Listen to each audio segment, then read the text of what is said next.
वालेकुम। इस वीडियो में जो हम टॉपिक कवर करेंगे वो है फ़िज़ियो का, और फ़िज़ियो का जो मैं टॉपिक कवर करूँगी वो है गाइडन में से chapter number 33 RBCs, anaemia and polycythaemia. तो इसमें जो हमने पढ़ना है वो बेसिकली एरिथ्रोपोइसिस है, उसके कुछ स्टेप्स हैं, और इसके अलावा जो भी इस चैप्टर में थोड़ी मुश्किल चीज़ें हैं, कुछ न्यू कॉन्सेप्ट्स हैं हमारे लिए, तो उसको हम ईज़ीएस्ट वे में याद करने की कोशिश करेंगे ताकि वो हमारे मेमोरी पे उसका लॉन्ग टर्म इम्पैक्ट हो। तो सबसे पहले हम स्टार्ट करते हैं। अब यहाँ पे हमारे पास गाइडन में मेंशन है एरिथ्रोपोइसिस का।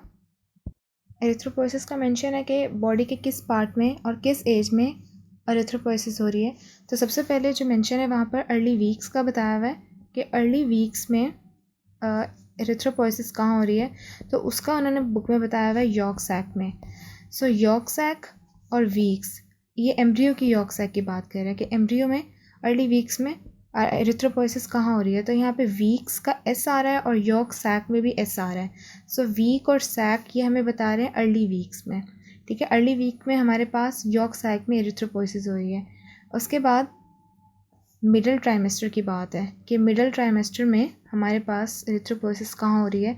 तो मिडल ट्राइमेस्टर में हमारे पास अगर मिडल को हम देखें तो हमारे पास मिडल बॉडी के जो मिडल ऑर्गन्स हैं उसमें लिवर आ जाता है और स्प्लीन आ जाता है। ये ऑलमोस्ट बॉडी के मिड में पड़े हुए हैं, तो इसलिए हम मिडल ट्राइमेस्टर को इस तरह याद रखते हैं कि जो मिडल ऑर्गन्स हैं हमारी बॉडी के मिडल ट्राइमेस्टर में वहाँ हो रही होती है, और साथ इसको लिम्फ नोड भी हम ऐड कर लेते हैं एडिशनल।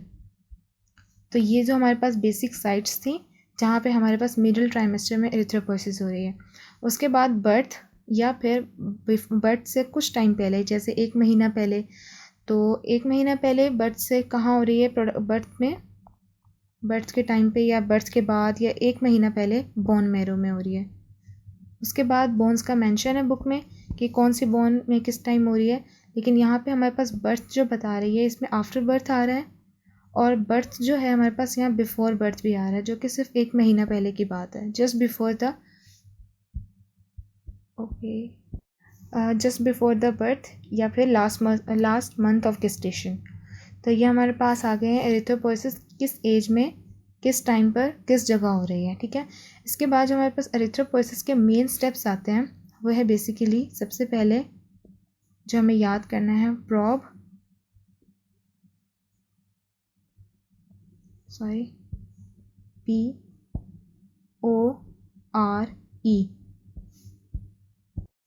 तो जो सबसे पहले हमारे पास ये प्रो है, इसका मतलब है pro erythroblast. Pro erythroblast. B is basophil erythroblast, basophil erythroblast. इसके बाद जो हमारे पास पी है वो है पॉलीक्रोमेटोफिल, पॉलीक्रोमेटोफिल।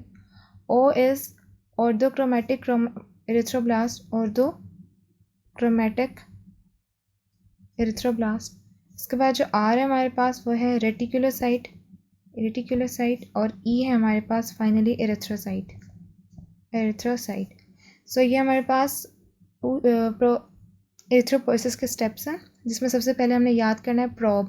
अच्छा, ये जो प्रॉब है ना, ये हमने बायोलॉजी में पढ़ा हुआ है कि कुछ रेडियो एक्टिव वगैरह मटेरियल होता है जो हमने जेनेटिक इंजीनियरिंग वाले चैप्टर में पढ़े थे, प्रॉब। तो इसको आप इस तरह याद कर सकते हैं, प्रॉब प्रो, प्रॉब प्रो, जिसमें ये हमारे पास सारे स्टेप्स कवर हो रहे हैं। ठीक है, अब इसी तरह हमें एक रेटिकुलोसाइट को याद रखने की ज़रूरत है कि रेटिकुलोसाइट में, रेटिकुलोसाइट वो स्टेट होती है जिसके अंदर कुछ ना कुछ अभी मटेरियल रहता होता है। रेटिकुलो मतलब रहता, रेटिकुलोसाइट मतलब रहता, जिसके अंदर कुछ अमाउंट में गोल्जी पड़ा होता है, माइटोकॉन्ड्रिया रहता होता है, और साइटोप्लाज्मिक ऑर्गेनेलीज वगैरह प्रेजेंट होते हैं। तो रेटिकुलोसाइट में कुछ ना कुछ रहता है, कुछ ना कुछ माइटोकॉन्ड्रिया की अमाउंट, गोल्जी की अमाउंट वगैरह रहती होती है। ठीक है, उसके बाद जो हमारे पास एक, इसी में हम थोड़ा सा आगे जाके एक वर्ड पढ़ेंगे, इंटरल्यूकन। इंटरल्यूकन जो ये क्या है, ग्रोथ इंड्यूसर है, इंटरल्यूकन 1 ग्रोथ इंड्यूसर है ये। इसको हमने याद किस तरह करना है, इंटरल्यूकन, ल्यूकन से याद करना है, लेकिन वेकिन कुछ नहीं, लेकिन वेकिन कुछ नहीं, ग्रोथ करवानी है। ठीक है, इंटरल्यूकन का क्या काम है, इसने ग्रोथ करवानी है, डिफ्रेंशिएशन नहीं करवानी, वो डिफ्रेंशिएशन फैक्टर का काम है। लेकिन डिफरेंशिएशन इंड्यूसर का काम है। यहाँ पर उसने सिर्फ ग्रोथ करवानी है, तो लेकिन वेकिन कुछ नहीं, ग्रोथ करवाओ। ल्यूकिन मतलब लेकिन, तो हमने इसको इस तरह से याद करना है। इसके बाद है हमारे पास एक निमोनिक है mature best friend. Mature best friend, अब ये क्या है? Best is B12, vitamin B12, friend is folic acid and mature is maturation. So ये क्या है? मैच्योरेशन, यानी कि विटामिन B12 और फॉलिक एसिड ये दोनों RBCs की मैच्योरेशन में इन्वॉल्व होते हैं। ये दोनों RBCs की मैच्योरेशन में इन्वॉल्व होते हैं। तो ये हमें किस तरह याद रखना है? मैच्योर बेस्ट फ्रेंड, ठीक है। उसके बाद हमारे पास आ जाते हैं हीमोग्लोबिन की फॉर्मेशन। तो हीमोग्लोबिन की फॉर्मेशन में जो कुछ स्टेप्स गाइटन में मेंशन है उसको हम इस तरह से मेमोराइज़ कर लेते हैं। जो सबसे पहले स्टेप है यहाँ पे लिखा हुआ है सक्सिनाइल जो है, सक्सिनाइल जो है वो ग्लाइसिन के साथ कंबाइन होकर पायरोल रिंग बनाता है। उसके बाद पायरोल जो है वो पोरफायरिन बनाते हैं, प्रोटोपोरफायरिन 9 जो है, प्रोटोपोरफायरिन 9 जो है वो आयरन के साथ कंबाइन होकर हीम बनाता है, ठीक है। सो हमें इसको किस तरह याद रखना है, इस सारे साइकिल को? सज्जी पर प्रॉफिट 9% है। सो ये सज्जी पर प्रॉफिट 9% है, इसका क्या मतलब है? सज्जी इज सक्सिनाइल को ए, ठीक है। G is glycine, glycine this is succinyl co A, ये ग्लाइसिन है। उसके बाद पर इज पायरोल, ठीक है। प्रोफिट, इसको यहाँ पे स्प्लिट करेंगे हम। प्रो का मतलब है प्रोटोपोरफायरिन, प्रोटोपोरफायरिन, और जो ये फिट है इसको हम फेरस से रिप्रेजेंट करेंगे, मतलब आयरन, ठीक है।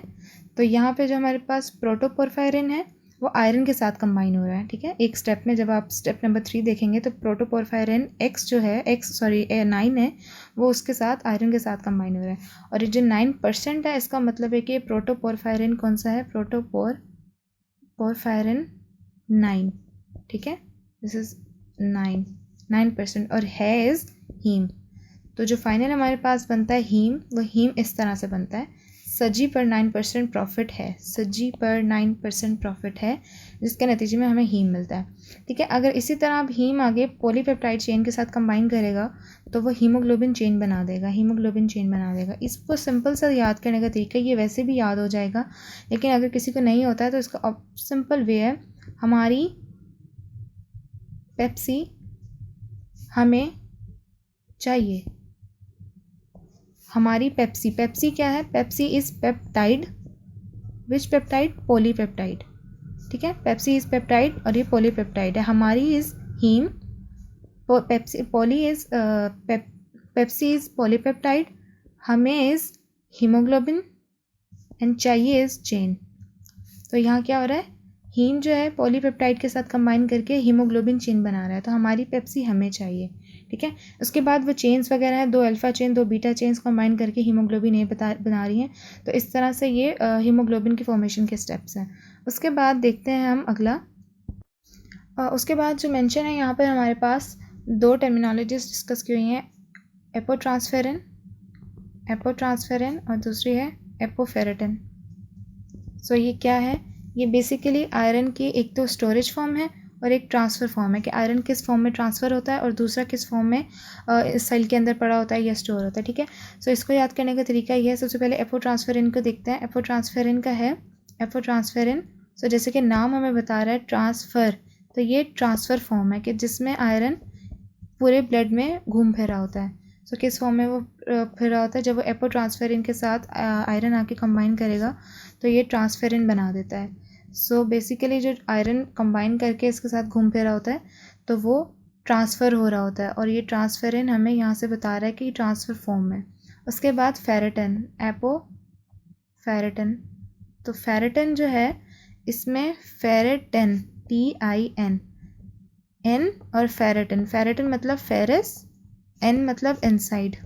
सो इनसाइड फेरस मतलब सेल के अंदर पड़ा हुआ है आयरन, जो इस सेल के अंदर हमारे पास होगा, सेल के साइटोप्लाज्म में जो हमारे पास आयरन जिसके साथ कंबाइन करेगा वो है एपोफेरेटिन, और एपोफेरेटिन के साथ कंबाइन करके फेरेटिन बना देगा। जो हमारे पास साइटोप्लाज्म में फॉर्म होती है वो फेरेटिन होती है, और जो ब्लड में घूम फिर रही होती है वो ट्रांसफेरिन होती है। इस वीडियो में अब तक के लिए इतना ही। इसके बाद अगर एनीमिया के टाइप्स हैं, एनीमिया किस तरह का होता है, कितने टाइप्स होते हैं और उसके कुछ मुश्किल नाम है, तो उसको याद करने का तरीका है जो है वो नेक्स्ट वीडियो में हम कवर करेंगे। Thank you.